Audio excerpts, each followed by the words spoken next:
Hi, this is Paul Korfonta, and you're watching the Break It Down show. This is really neat. I love doing this. I love bringing people back from my past jobs, my past life, and having them on the show, Paul. It's just so much fun to, So I don't like to put the Letterman jacket on too often and talk about the olden days. But in this case, what we do is so interesting and so untalked about. I think it's fun to do this. So first off, thanks for coming on the show. I really appreciate that we get a chance to do this and that we caught you between rotations going back to the conflict zones. Yeah, you got the right person. I'm the coolest guy in America, and I need to get back and kick some ass. That's right. America kicks ass. What would you, when your friends are like, Paul, what the hell do you do? What do you say that you do? Nothing. Information warfare, psychological warfare. I don't know. Isn't that what we did? I mean, kind of, right? I mean, it kind of depends on the day. Yeah, every day is different. They're long days, but it was great working with the military. Good bunch of guys. Geez. For you listeners out there, Pete was an Army intel guy, and he did a kick-ass job over there. What does that mean? What does it mean that I did a kick-ass job? Like, what did I do that someone else didn't do? You've worked like I said, I don't know. So let me give the audience some context. You and I worked on the same team, but we rarely saw each other. We did completely different things on the same team, trying to accomplish the same goal. I was usually outside the camp, and you worked on the camp. What would you say your day-to-day role was when we worked with Bruce? Well, mostly I had to redeploy from brigade to battalion. And go to places like Cache South and Zafrania, and then go out on missions, get out in the, in the crap and survey people, talk to them, see what's going on. We took the pulse of the population, and it was interesting stuff. We'd write them up and give them to the commander, and especially in the end, they really liked us. They, as you recall, towards April of about 2000, God, what was that? 10 probably, they really relied on us even more than the S1, S2, S3, all that stuff. So it was a good experience working with you. We had a good time. What do you attribute that success to? What made us different and more reliable than quality of the people? We lucked out. We had a good team. We had Bruce, we had you, we had me, and John Illusorio, the LA cop. He was a good guy. Yeah, but it's really it's hit or miss. It depends who you're with, really. But I had a great time. That was fun, and I miss the ice cream. Paul was a big fan of ice cream, especially late night ice cream. You have no business walking around in a combat zone. I mean, you're not an Army guy. It's incredible. I mean, don't you realize how incredible it is that you got a chance to go, day-to-day patrol with military units and talk to Iraqis about whatever it was that you were curious about? Well, they loved us. They were, we tended to be a little older than them, so they didn't know who the hell we were. And I was pretty fit back then, so nobody would screw with me. But they looked up to me. I was like their leader when we'd go out. I really was. I mean, I think you were too. I remember when you were with the polar bears. Holy Christ, you were like sacred down there. Yeah, I mean, we ran the battalion. Literally, the commander's like, where do you want to go? What do you want to do? And if I have to do something, trust me, I'll go do it. But whatever you guys are interested in, let's go. And so Adriana and I, yeah. Same thing. That comes from internal, though, right? I mean, that means that the commanders were saying, hey, we're getting this great stuff. We got to get these guys into the field more. I mean, that comes because, I can't remember his last name, but David, the commander of the 210 Mountain, he saw something in what we were doing. Is that attributed? You mean Davies, Colonel Davies? He was a number Colonel 2 Davies, guy, yeah, but he Davies liked us a lot, because we could produce and we actually knew how to read and write pretty well and all that stuff. He was a good guy. He was a good guy. It turns guy. out, here's the funny thing. It turns out, that guy who turned out to be a big traitor. Yes. Who went from male to female or whatever. Yes. He was right across the hall. He fixed my computer like half a dozen times. I don't know what the hell he found on there, but Yeah. Well, this is a funny thing. So let's slow down right here and talk about this. You're talking about, we'll just say PFC Manning. That way we're not disrespectful okay. to PFC Manning or anybody else. So PFC So you Manning is don't want to be, hold on, you don't want to be disrespectful to PFC Manning? Are you kidding yeah, me? yeah. Well, I'm just trying to, it's not my job to assign anybody any kind of problems or blame around here. I'm just trying, let's just talk about that person and the time that they were in. Obviously, PFC Manning is having a conscious crisis, and I'm not talking in terms of identity, but, working in the intel shop, processing stuff, seeing things that he knew at the time he knew was wrong. Imagine if he had come to you and said, what should I do about this? Like Peter Van Buren and I have talked about this because he was, 10 feet from him also, and we didn't talk to this guy ever, especially me because I was always out. But if he had come and said, hey, you're not in the Army, what do you think I should do about this? Can you imagine that conversation if you were like in the chow hall late at night and he calls you up and says, hey, can I sit down and talk? Well, I've certainly talked to him because I didn't know he was A, transgender at that point, and B, a huge traitor. And he was pardoned by Obama, which is the biggest crying shame. And, the guy should be hung, quite frankly. And I'm not kidding about that either. Yeah, no, I know. I'm taking it serious that you're saying it because, and I think it is a valid position to hold that position. I'm a little softer than you are because the stuff he reveals is in part of the problem. Like the State Department was so arrogant and so shitty towards their Iraqi partners. They were putting people in harm's way. And I can understand wanting to reveal that. You shouldn't do it that way. And PFCs don't get listened to. And so oftentimes have to make the best decision they know how to make, which was a terrible decision in this case. And definitely. Well, he's a PFC, Yeah. Remember, he's a PFC. Yeah. Not knowing what to do. So, I mean, I'd talk to anybody. I don't care. I didn't know the guy was a traitor. I mean, he fixed my computer half a dozen times, for crying out loud. How crazy when you see PFC Manning's face going through this process and you think, oh my God, Now, is she a she or a he these days? I can't remember which PFC way. Manning is a female these days, has transitioned or is transitioning. Yeah. Identifies as a female is probably the right way to say that, to be respectful to all concerned. Well, perfect cover for a traitor. Yeah. But it's crazy to have that in your midst when you're trying to solve these complex problems. So in one regards, you're 100% right. Revealing the information that was classified is a deep, deep problem and requires jail time, which PFC Manning served. And then what about the State Department being so arrogant, so shitty, so incompetent, putting people like us in jeopardy, that's a problem too. I had pretty good experiences. I came into Afghanistan or in Iraq in 2004 or 5 with the State Department. So I had a good experience with them, basically. In fact, my first night I was there, I was in my little, what do you call them, hutch or hooch? Hooch, yeah. And I was getting out of the shower, one of those, I can't even see that. It's got your name on it. Oh, okay. I'm going to do it like this. But, we had a rocket attack, and the damn rocket went right over my hutch or hooch. Hooch. I was stepping down out of the shower and did a somersault on my goddamn back. And they took care of me after that. That was my first night there a long time ago.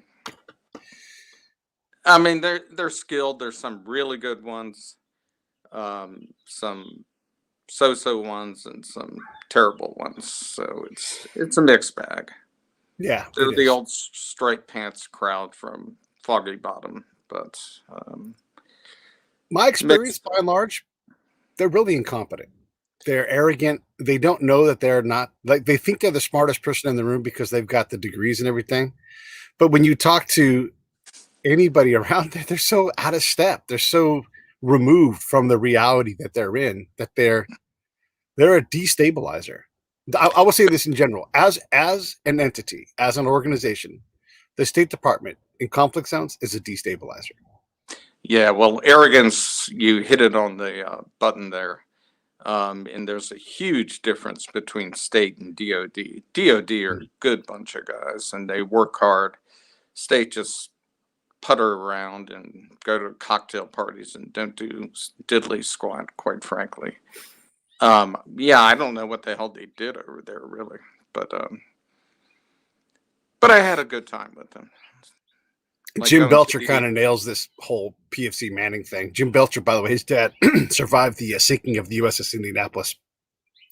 And he says basically, right conscious, wrong method.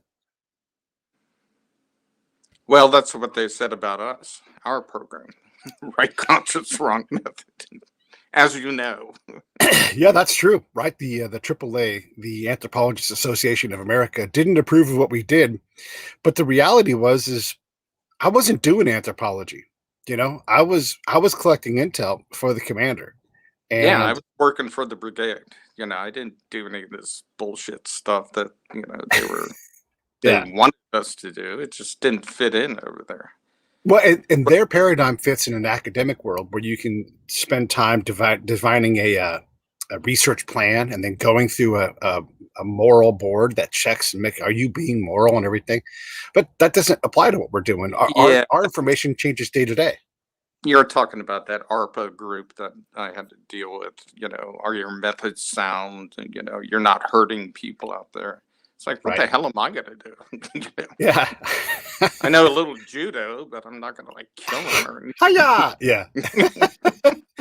Well, and the other thing is when you're out in these patrols, these people are already in harm's way. So trying to protect somebody that's in a dangerous place, it's not possible. It's not possible for a person to do anything to in any way harm or protect that person. It's just there's too many outside influences to account for it to know that you're doing it well. And the other thing is a lot of those people are quant people. And you and I both know the qualitative information that you get in a conflict zone is much more powerful than anything quantitative. Anything quantitative is suspect. Well, it goes back to McNamara. Remember the body counts and all that, and numbers. It has nothing to do with that crap. I mean, it's bullshit. You got to get out there and talk to them and figure out what's going on. And they typically like Americans a lot. That's the hell of it is. 10% don't. They're going to try to kill you. And we've been through all that crap before, as you know. But mainly they like Americans, but you got to get out and engage them. And the worst thing you can do is zip in and zip out because, you know, you can't commute to a damn war. You know, you got to be out there with them. Petraeus told me that, by the way. Well, and our current Secretary of Defense said and did a lot of things. I don't want to throw any kind of negativity towards the Secretary of Defense, but he wasn't terribly successful. I mean, well, given actually, what his mission was, you know, I like him for jealous reasons. I wrote a paper for him at All Fall Palace, you know, the headquarters in Camp Vic. And he liked it a lot, so I got a lot of accolades for it. It was about governance. You know, they're having trouble bringing governance together in Iraq. And he mused that, you know, what's better, presidential or a parliamentary system? And I wrote a paper saying parliamentary is better, the one they had, because it protected minorities who were getting slaughtered, you know, Catholics and all those other Yazidis and all those people. Mm-hmm. Yeah, the Yazidis were a real problem for everybody because they would get annihilated by everybody. No one liked them. No, I'm a hero in the Yazidis organization because, you know, they drink liquor. And one guy, he owned a liquor store, and they were getting harassed by the Arabs. So we had a show of force. This is on the east side of Iraq, and we saved his liquor store. We showed up and like harassed other people who were harassing them. So I get the Yazidi gold star. Yes. I want to go back. You talked about being in a mortar attack. And it's hard to explain how terrifying and yet pedestrian these things are. You know, like you hear incoming, incoming, incoming, and you're like, Yeah. God damn it. And then you like look around, like, where can I go? And then it's over, and you're like, oh, it didn't even land near me. And like it's literally nothing half a second later.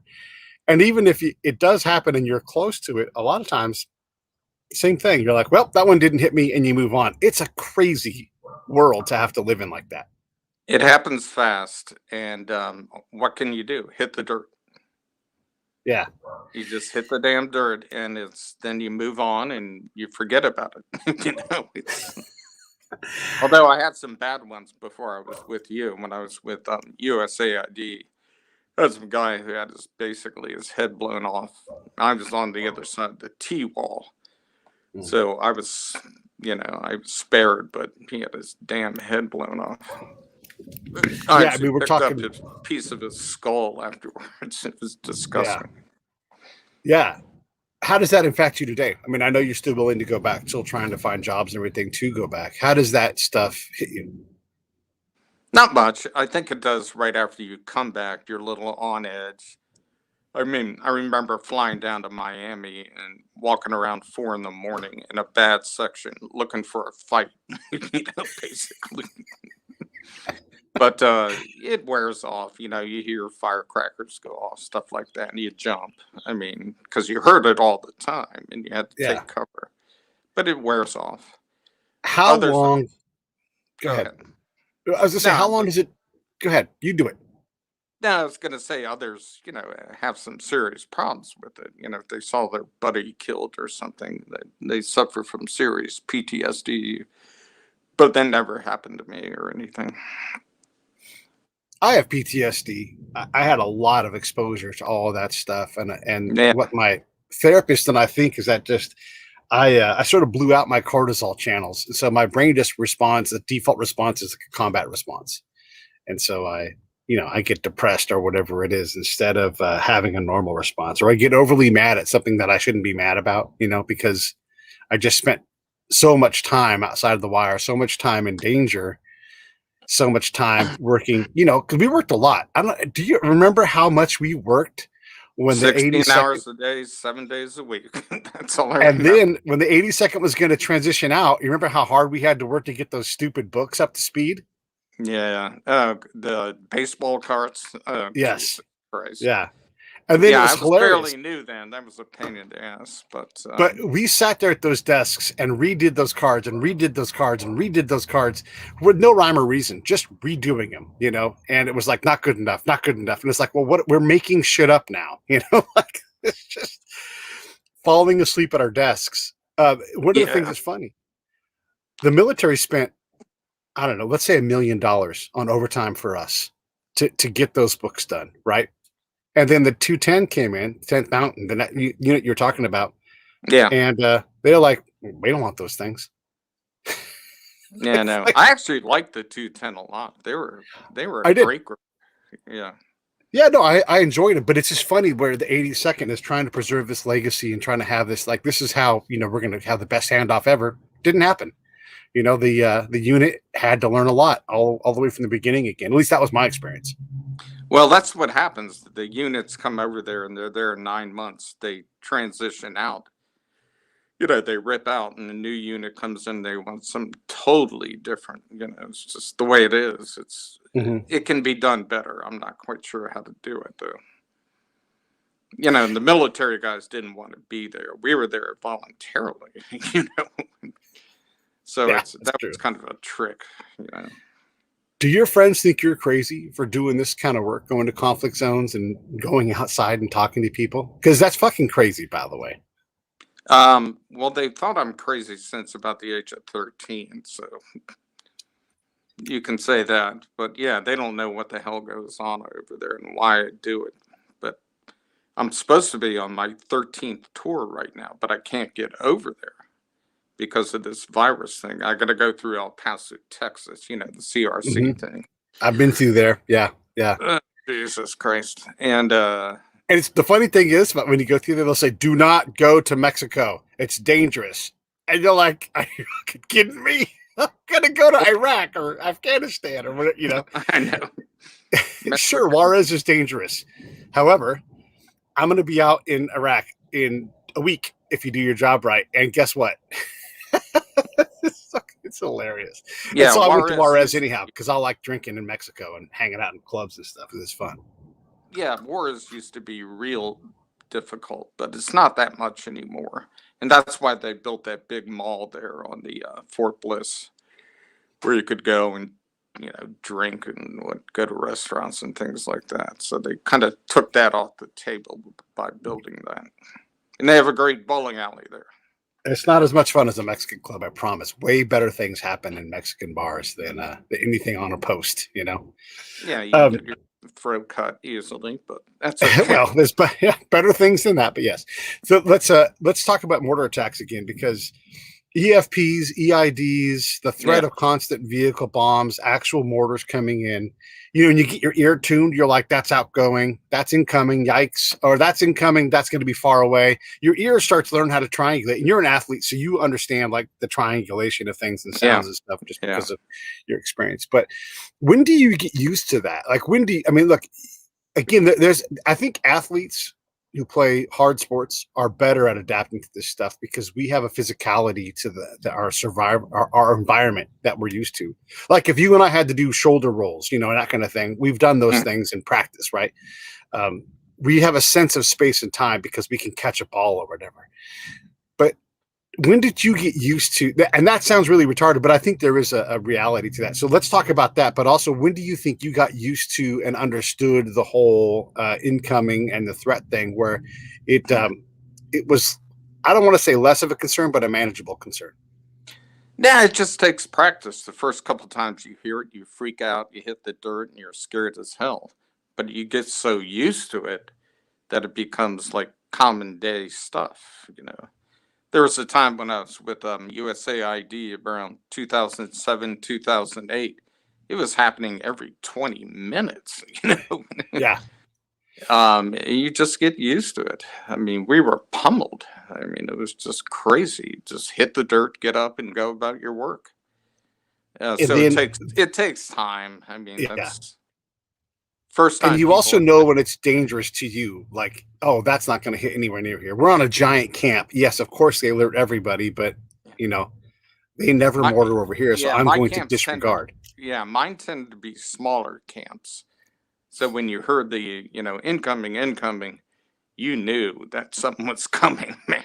It wasn't like going to be half a mile away. It was going to be on top of you.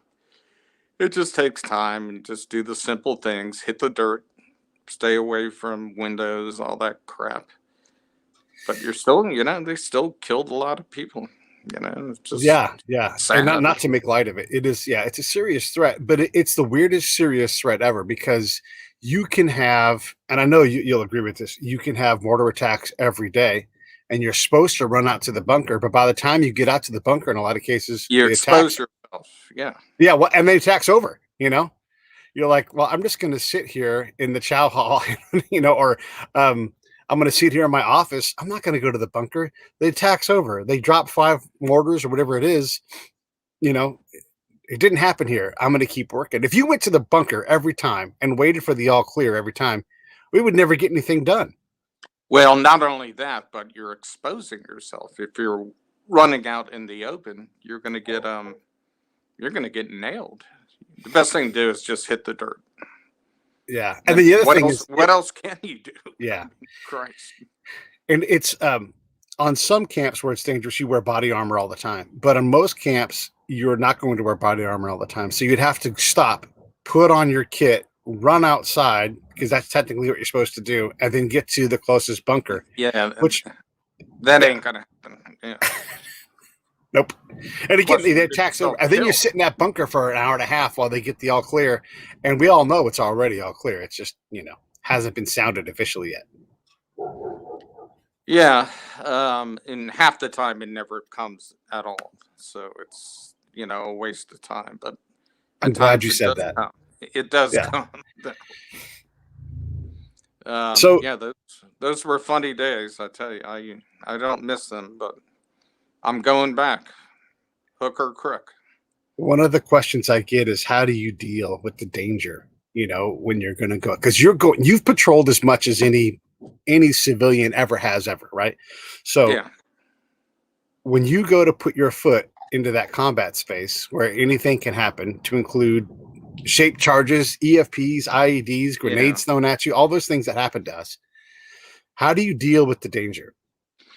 I had a perverse way of just thinking it was fun and exciting. I don't know what it is. I mean, going back to your question of whether I'm crazy or not. So I guess I'm just crazy.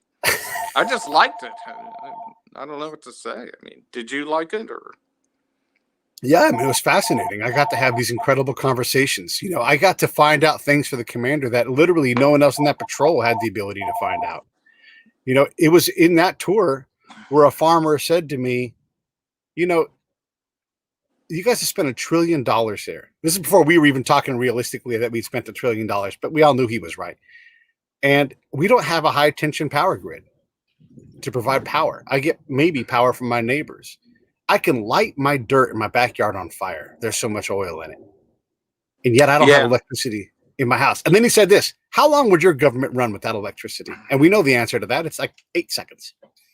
People in Texas are losing their minds because they don't have power. These guys didn't have power for indefinitely, or they had it infrequently and indefinitely that would last. So of course they're crazy. Yeah, I knew the electricity people in the embassy. And they said we can electrify this whole thing in days, but it's a huge governance thing, like the locals versus the provinces.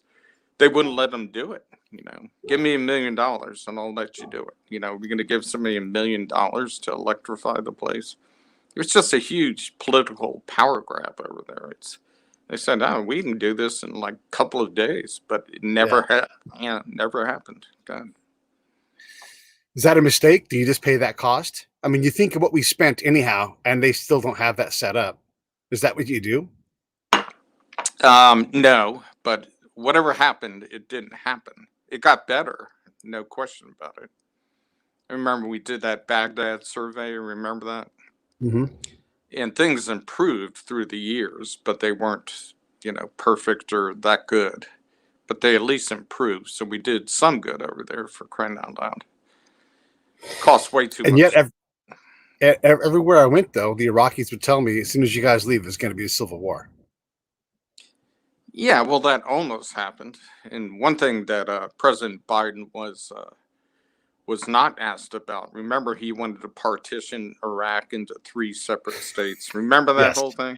That would have Yes. caused a civil war. Yeah. Let's face it. Yeah. He got away with that. Nobody asked him that during the debate. I mean, he I got don't away understand why everybody. I don't know if you remember this, but when General Austin was there, Joe Biden came out and he was going to talk to Maliki and get everything sorted out with the SOFA. And Maliki froze him out. He's like, I don't talk to you. I'm number one. Where is Obama? That's who I want to talk to.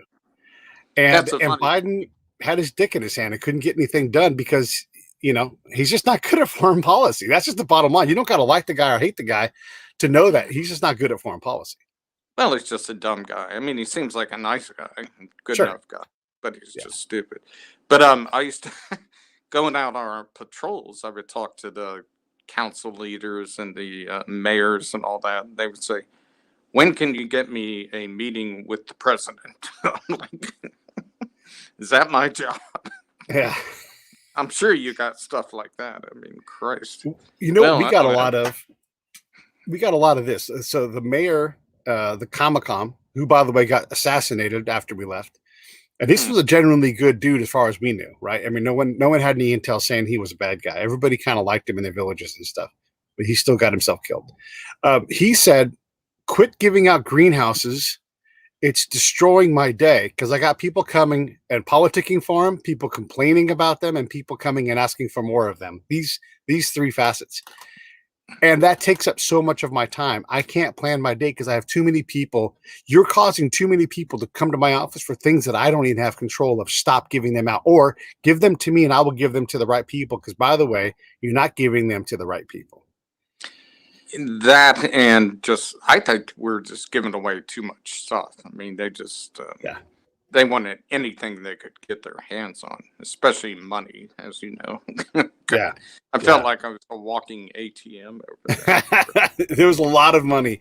In that during that deployment specifically, I put my hands on the most amount of cash I've ever had in my life, and it was 2 stacks of hundreds that I could just barely hold my hand. That was like $600,000 or something like that, or $300,000. I think we gave them 6, but I could only hold on to 3.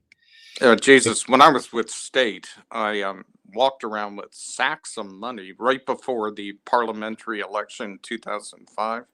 Yeah. 6 million in like 6 weeks or something.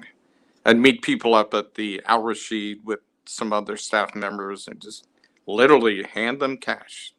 It was bizarre. And keeping track of all that was crazy. God. There was a contract let out to improve public spaces, and this guy's like, I'm going to build a wonderful park. And we're like, oh, that's so great. The kids can have so much fun. And he's like, I'm all done. And they're like, we'd like to see pictures before and after. And he showed us pictures of the exact same space. You know, he's like, it doesn't matter. Just give me my $500,000, $500,000. And he literally did nothing except for pick up cash. And we gladly paid it.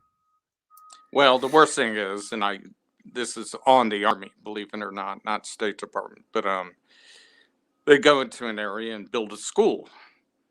And okay, now who's going to attend this school? And the big thing, who's going to maintain it? Right. Nobody attended the school and nobody could maintain it. So it was just the biggest waste of freaking money. It was just disgusting. Those were so true. Yeah. I don't know if you recall, I did a little report then on water filtration systems, because we'd find these derelict ones, and I started learning all about them because we thought this was going to be this, we have to get them water. And a couple things came out of this. One, Iran's the Red Crescent, which was sponsored by Iran, they would come out and they would fix these things for them and do it right because they did it within the norm of that area. And now we were giving Iran influence through our own water filtration systems. And then the other thing was everybody thinks about fresh water, but no one ever says, what are we going to do with the gray and black water? What are we going to do? And everybody all over the place, people would say, Maku Mai, Maku Karaba, like bad electricity, bad water. And then I would say, well, what are we going to do? Like, we cut a channel in the street for the wastewater to go through to go downhill. That's all they had. Just natural plumbing, and we just were desperate to push more water out to people, but they had no means of processing it.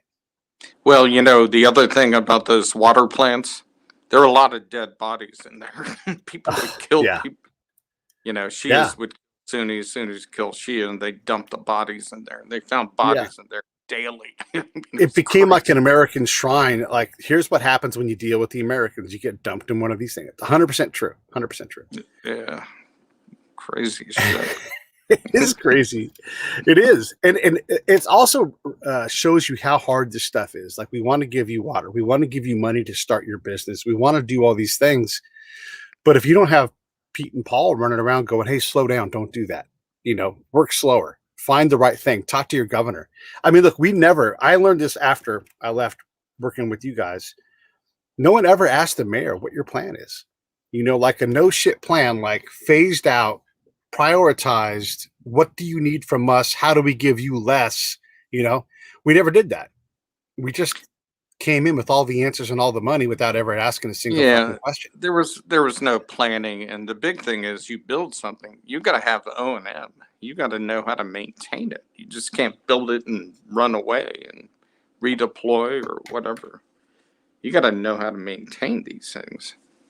And you don't build a school if no kids are around. It's just bullshit. God. Well, you also don't build a school by saying, we're going to build a school right here and then see how many kids show up. Like, that's just foolish to do that. Yeah, and that's what I'm getting at. Yeah, you got to build them. It creates instability,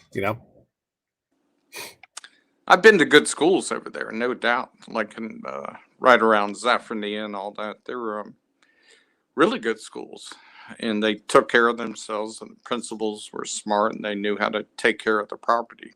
But randomly go to some place, build a school, and think people are going to show. I mean, it's just like bizarre. The other thing that I learned was when we do these performances of how many kids are in school and we go there and take pictures and everybody feels good.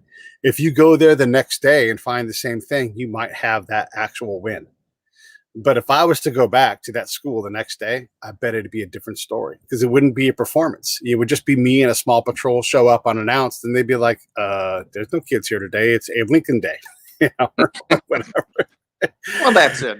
What they want more than anything is cash, cold hard cash from us, and they put on a performance, kind of like the Russians used to do during the Bolshevik days. Have these husky workers out there pounding things, and quite frankly, they were all in Siberia starving to death. They have the KGB guys out there looking strong and all that. It's just complete BS. I don't know if you were on the team at this point or not, but I had gone out and done some work with the radio, and Bruce and I were interested in how the radio was working because we were briefing so heavily. It's working. It's working. It's working.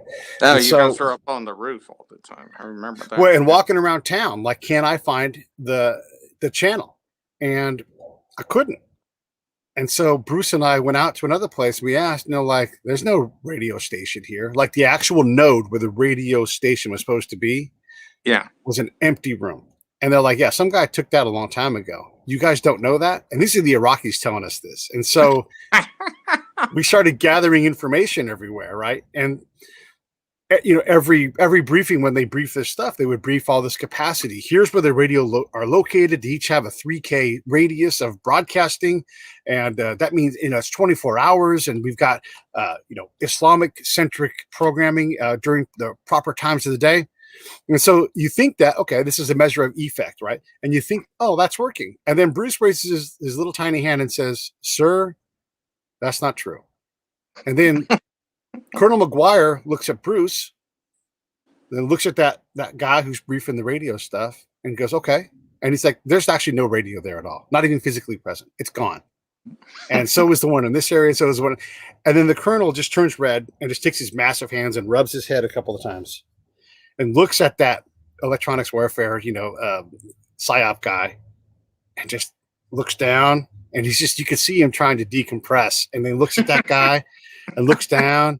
And he looks at that guy, and everybody knew the intent. You better fucking fix that, But this is what happens all the time is because there's not someone like you and I to go out and go, hey, I tried the radio. It doesn't work here. I can't tell you why. It's just not working. Maybe you want to put some resources into that.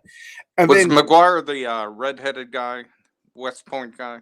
West Point guy, yeah. I mean, he might have had red hair. Yeah. Huge guy, though. Huge guy. Yeah, he played football against him in college, actually. That's right. I forgot about that. Yes. Yeah, he was a D tackle, and I was QB in the day. In the day, yes. He was an okay guy.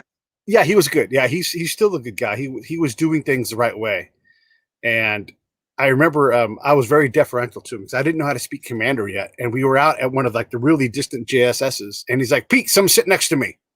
And I was like, whoa, okay. Because I don't want to bug the guy. And he's like, you're doing good work. I want to hear you have to say about this stuff. And he sat me next to him when they briefed us. And I was like, this. And basically he's like, yeah, keep staying out here. Keep working out here. And so that's why I stayed out in that area a lot, was because he's like, I need to know what you find out because this isn't working. And he recognized that. And this is so rare for commanders, by the way, it's for the audience, to have a commander recognize what you're doing and say, I need you here in this remote ass area where nothing's going on. I don't know enough. Please tell me what's going on, Well, that's what I like with 210, the colonel, the guy from Montana, black dude. Yeah. What was his name? Davies? His first name was David, and I'll think of his last name, but it was like David Moore or something like that. But yeah. But he would just send us out. Just get out there and let me know what the hell's going on, So I enjoyed that. I was mostly Cache South and Zafrania. I think you went to that place by Solder City, right? Oh, I went to there. I went to a lot of places. I got bounced around quite a bit. I want to ask you this. So over at Tuatha, right, and that's sort of by Cache South, Cache North area, they had a nuclear plant. This is for the audience. They had a nuclear plant that was blown up a long time ago by the Israelis, Yeah. because they're like, you're not making nukes this close to us and saying the shit you're going to say. So they flew a jet in there, blew the fuck out of that nuclear plant, and it was Yeah. derelict ever since. If you ask the Iraqis in that area, hey, what happened here? They'd say the Iranians blew that up. Yeah, you that's could not funny. convince them otherwise. That place is actually right next to Cash South, and I used to run the steps up there. 49 steps to the top. The $1 million staircase. Yeah, and they told me to be careful because there's snipers up there and they're going to shoot you. But I wanted to get some damn exercise. So. Yeah. But that's outside of Jisr Diyala. That's where I got kind of blown up that time. Yeah, they don't know anything. It's all kind of disinformation. They don't know what the hell's going on. They'll blame it on other people. That's right, the Iranians. They blamed it on the Iranians. But it's really the Israelis that nailed it in like 1980, I think it was. Right. But that's different than the other one that was nailed in 81. Yeah. This is one of the points that I love to make about how ill-prepared we are to deal with the realities on hand. That is an absolute reality there at Cash South. An absolute reality. There's no denying it. You and I could go out and ask 100 people, and we would get a 90+% return on the Iranians did that. And the Americans would never believe it. Nope, that's not true. The Israelis did that. We know it for a fact. It doesn't matter what you know. It matters what they know, what they believe. Like, how does that, Exactly. Yeah. It's all that disinformation crap. They're trying to they're just trying to keep the populace in check, basically, from what I could tell. But I don't know. I mean, Jisr Diyala was a little different animal. They had about 200,000 people in there, and they generally liked us, but they would shell us a lot too. But they keep the populace, stupid, quite frankly. I mean, it's just the way it is over there. Yeah. One of the other things, it's so many of these programs that fail, Paul, that drive me a little bit crazy. So if you remember, drip irrigation was a big thing back then. Yeah. And I would go out to these farms and I would see, oh, there's a drip irrigation plant. Let me gather some information about this. This will help the people doing this program. And I would see this vast farm with this one little section, a tiny section, and he would have his little drip irrigation thing going. And I would go, what's going on here? He's like, well, I'm using your guys' drip irrigation thing to grow. They say it's going to grow a bigger crop. Do you think it will? No, not really. I don't believe it. Okay, great. Why only this little area? Well, that's the only capacity they've given me. Is that enough for you to take a crop to market? And then they would laugh in my face and go, no,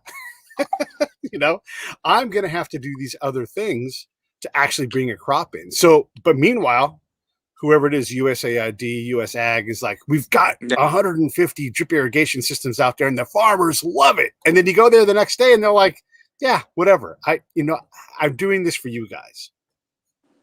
Yeah. Here's a funny story about drip irrigation. I was with 210 and we were in a kind of crappy part of town and we were going on a midnight raid, basically. And you still with me, Pete? Yeah, I'm plugging in some power. Keep going. Okay. But it's a funny story because we saw some guys digging on the side of a road near where a farm was at midnight. So what do you think we're thinking they're doing? Yeah. They're going to store some weapons there, bury a bomb for us. Something bad is going to happen. Yes. So we went chasing them. I didn't have any PPE in. All I had was a flashlight. And all the guys were all kitted up. And I was chasing these guys through a field. And I didn't have a weapon, for crying out loud. Then we got to their farmhouse and we figured, all right, what's going on? So the guys let me kick in the door. And some real nice guy came out and said, oh, they're just doing irrigation at night because you did irrigation at night because they didn't have the power during the day. Right. And the guy invited us in for tea and all this. So it's just kind of a funny little side story. And they turned out to be okay. It happens all the time. Just misperceptions. It's just so funny. Yeah. And sometimes those misperceptions turn into. So I've literally heard, and I'm not the only person that's heard a commander say, we need to find some people to kill. And then they're like, well, how about that farmer that's been burying bombs in his farm? You know, and they're like, yeah, that's the guy. And then all of a sudden they become a target. Maybe they're a target, maybe they're not. We don't know enough to even know. Maybe that person is the one person in the valley you don't want to kill, you know, because he's beloved. Yeah, the guy turned out to be a great guy. Right. So we irrigate at night because that's we'll kill him. Get power. Yeah. Well, misperceptions. You remember the Blackwater thing? Oh God. You know, they ended up killing 17 and for no reason at all. It was just bizarre, you know. But that's I'm a little bit it's hard with those guys because this is a thing just for the audience in general, and then fill your thoughts in after this. Where we work, it is all gray zone. It is all gray. You don't know what to do. You know, and that's why you can't be completely passive and inactive, but you can easily overact and overreact to things. And so it's hard to find that spot, especially if you're Blackwater guys running security details and you've been blown up every day for 2 months. You know, like it's really hard to respond in a way that's proportional to the threat in that moment. And I've seen any number of times where commander has considered, you know, a civilian being killed, and they think, okay, am I going to destroy this E4's life because they killed somebody and it's too close to the black. And I've seen it happen both ways. Like, yeah, we're going to prosecute. And I've seen most of the time can't do it because we just, you know, we can't expect this kid to know what to do. You know, someone's driving up towards the convoy and they light that car up. Like, did you do all the signs? Yes. Did they keep coming? Yes. Like, all right. There is no threat. We don't want you doing this as a norm, but we'll let this one go. Let this one go is a person dying, by the way. So it's really hard with these situations because the ethics are all different. I mean, it's hard, Paul. Well, things happen fast. And most of the time, actually, the Army and others, Marines, will pass on like making an airstrike on a group of people. They could be terrorists, or maybe they're just gathering for a funeral or something. You never know. Yeah. So you just but they've done a good job erring on the side of, you know, not striking. I think, I mean, from what I saw. When do you think you got good at doing? When do you think you got good, like really good at doing the job that you do? You've been doing it for a long time, coming up on your 13th tour. When do you think you started to figure it out? Well, just treating the populace with respect goes a long way. Okay. A huge way. Yeah. Dealing with the populace. And of course, I had to rewrite and write people's bullshit reports all the time. So that was a pain in the ass. But you're a good writer. Don't worry, Pete. Good. I had to learn how to write reports for the commander, you know, for what we did. And it required understanding what the commander needed and how they wanted it parsed, because, you know, our organization would create some kind of format that had nothing to do with anything. And then I had Colonel Green, who was 210. He's like, here's what I want. Here's what every commander in my place wants. Write this, you know, in this style, in this format, and you'll never have a problem. And then so here I learned all this stuff about how to be used. Like, this is how you use me, Colonel, you know, to whatever the colonel was next. And I worked for a lot of colonels after Rich, and this stuff worked. And he said a couple of key things to me. He said, always remember that we all love Napoleon. And so you can always go to Audacity and tell them that you know that. Just say Audacity, always Audacity, and they'll eat it up. He taught me how to influence the other colonels, you know. And then one of the things I learned was when I showed up to a new colonel, whether I was already there or I was brand new to the area, I would say, you're going to put me under a captain, and that's fine. You know, we'll work on that. In 3 weeks, you'll see what I do, and you'll kind of get it. And in 3 months, you're going to look at me and say, you're my number one force multiplier. We couldn't have done this as fast without you. You don't have to say it, because we've already had this conversation, and then you're going to give me open access to your couch. I'm not going to have to wait in line to see you. You'll want to talk to me, and you're also going to have to guide me, because sometimes I'm so laser focused, you're going to need to nudge me over a little bit. And I need your top cover. And those guys would all go, okay, you know, because I told them what they were going to get for it and what they had to do, and that was it. And they'd be like, yeah, that's easy. That's not hard. And then 3 months later, they'd look at me and be like, and I'm like, you don't have to say it. I already know. We know. We already had this conversation. And they would like sit down on the couch, you know, and then and we would go forward from there. It was incredible, but I had to learn how to speak commander from a commander. No one trained us for that stuff, how to communicate these things, how to put ourselves in the best position to work for these commanders, because a lot of teams, people who would graduate from the schoolhouse come down range and say, we're changing our reporting format. And I'm like, I'm never changing it, because you don't know what the fuck you're talking about. No, And there would be a you big do team what the fight that I would commander. never change. Yeah, you do what the commander says. I mean, that's the bottom line. Yeah, they were never Which asking, one could was, you guys reformat this? We never asked that once. You know, the format worked. Don't change it. Yeah. Don't complicate shit. Which What one did was you? Colonel Green? Colonel Who was Green was down in south of Cache South. Everything south of that, in the Medine, in that area. And Oh, you're talking Salmon about Pock. the polar bears? The polar bears? Yeah, the polar bears. Yeah. Oh, yeah. No, he's a good guy. He lives up the street here in Arlington. Yeah. Yeah, he does. I've actually stayed at his house, and Cool. he's a great guy. What are your proudest moments in doing all this work? It's a lot of dangerous, hard work, many, many hours. What makes you the proudest? Goodness. Gosh, the fact that I was there. You know, Yeah. others didn't want to be there. Actually, some of the moments I remember the most are my least proudest moments. We had a big attack on Easter around 2000. God, we were with 2011, it must have been.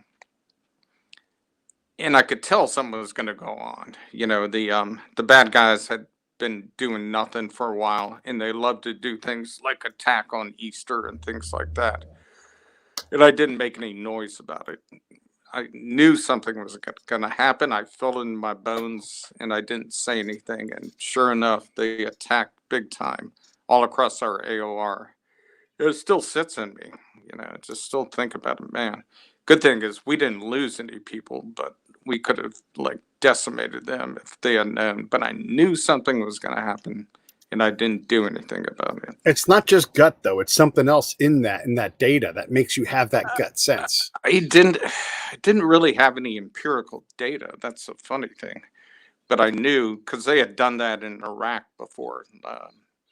I remember March 23rd, 2008. They attacked us on Easter Sunday. It was an early Easter. And I knew something like that was going to happen again. And I just didn't say anything about it. So I always felt bad about that.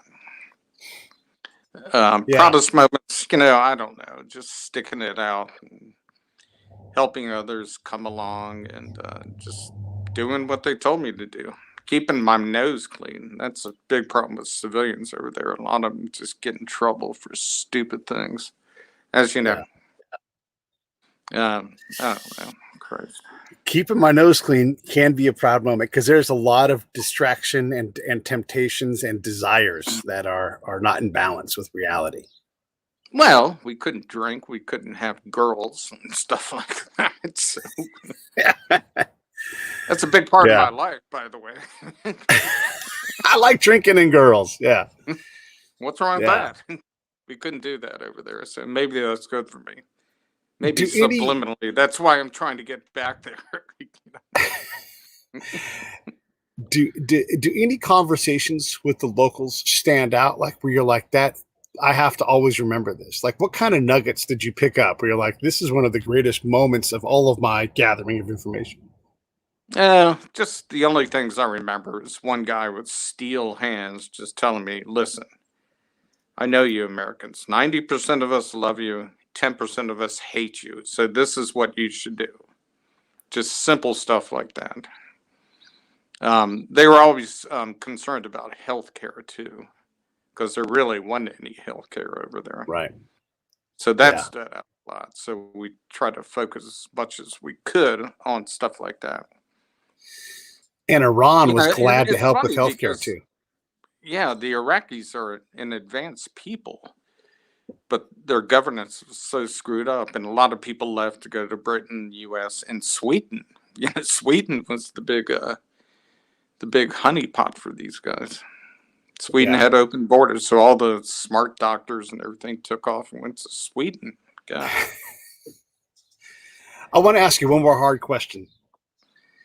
How hard?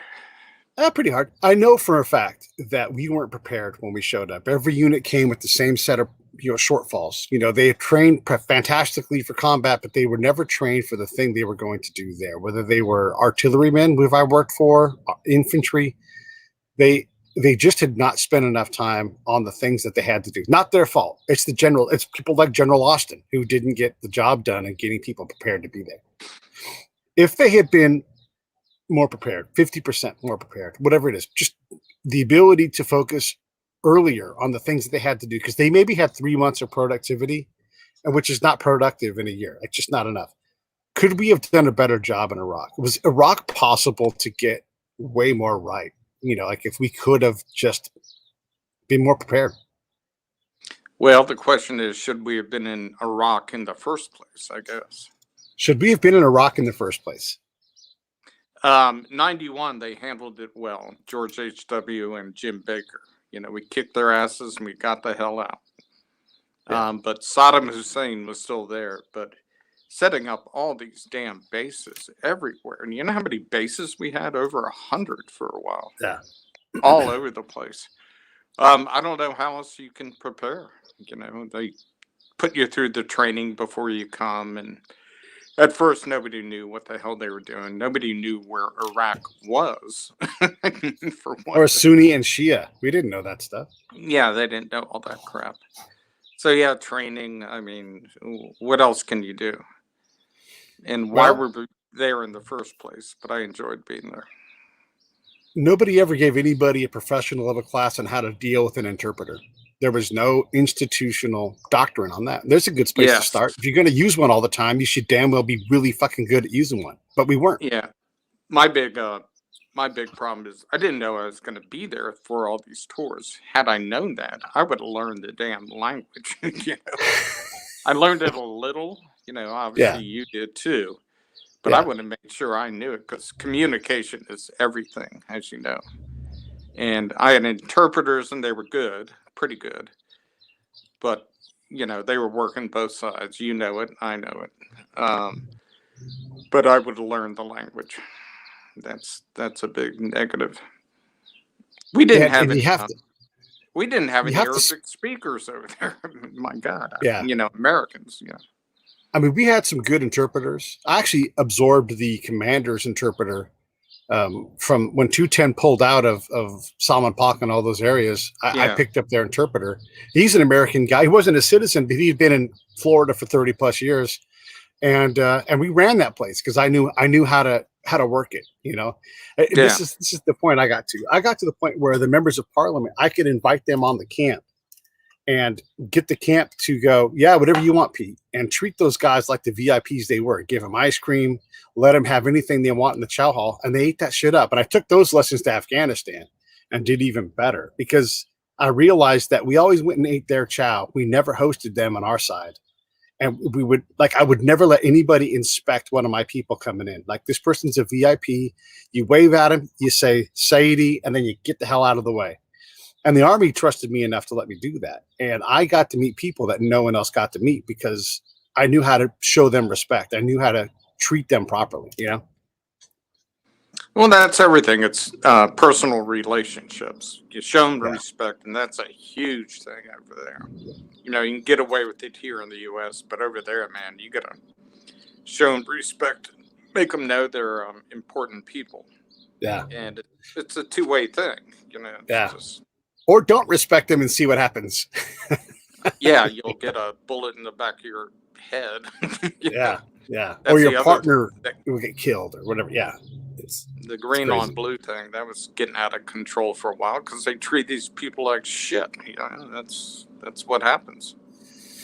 Yeah, I was on a number of camps where that kind of thing happened, and we would get told, walk around with one in the pipe and ready to go, because we don't know which one it's going to be, but we know it's going to happen. And so you're just like, all right. And that's another kind of tension that you deal with. Like, you can't mean mug everybody, but you have to also realize that these people are not all your friends. You have to find those 10 people, or be so good at working the other 90 that they protect you from those 10, Yeah, but I mean, everybody over there does it for money. They're going to play both sides to get money. Yeah. how many ideological thinking people, interpreters or whatever are over there. There just aren't many. It's all about the dough. We're running a little short on time. Yeah, go ahead. Yeah, I know. My thing's about to die too. So, hey, listen, Peter, I appreciate it very much. Nice getting in touch with you. I'll try to give you a buzz later or something. Yeah, please do. Please do. And I know you're about to run out of battery power, but this kind of stuff, man, this is what makes a difference, because we don't normally get to tell our story. We're not Green Berets, we're not SEALs, but the stuff we did it's as important. Being able to direct a command or answer hard questions for them. People like you, if no one's told you, and forget, serving your country, you've done something bigger than that, man. And you deserve all of our thanks and congratulations and respect, because doing what you've done is not easy to do. And it's a sacrifice for all of us and for the folks you're trying to help in Iraq and Afghanistan and those other places. So thanks for doing that stuff. Yeah. Well, I still know judo, so be careful. Yeah. All right, hang on. Let me sign off. Stand by. Okay. Hey, thanks for watching the show. I really appreciate it. Right here, you can subscribe. Please do that. It makes the show grow. Hit that notification bell so you know which incredible guest is coming up next.